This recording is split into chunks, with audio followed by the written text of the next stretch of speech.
হৈছে আৰু দেশৰ অৰ্থনীতি হৈছে বিপদগ্ৰস্ত। এই চৰকাৰৰ দিনত সাধাৰণ মানুহৰ জীৱন, তেওঁলোকৰ জীৱিকা এটা ভয়াৱহ প্ৰত্যাহ্বান সকলো স্তৰতে, সকলো ৰাজ্যতে আমি দেখিবলৈ পাইছোঁ।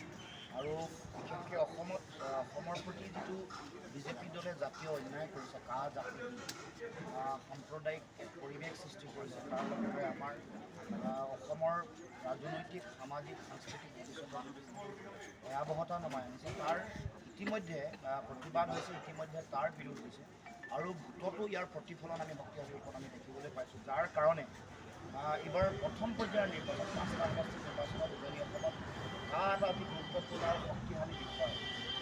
যিটো কথা ভয় খায়, কিৰণ ৰিজিজু ডাঙৰীয়াৰ যিটো বক্তব্য, কথাটো ওলোৱাৰ লগে লগে যোৱা কালি হিমন্ত বিশ্ব শৰ্মা ডাঙৰীয়াই অমিত শ্বাহক হেঁচা দি এই যিটো আগৰ পূৰ্বৰ যিটো বক্তব্য, তাৰ উল্টা এটা ইউ টাৰ্ণ মাৰি এটা বক্তব্য দিবলৈ বাধ্য কৰোৱাইছে।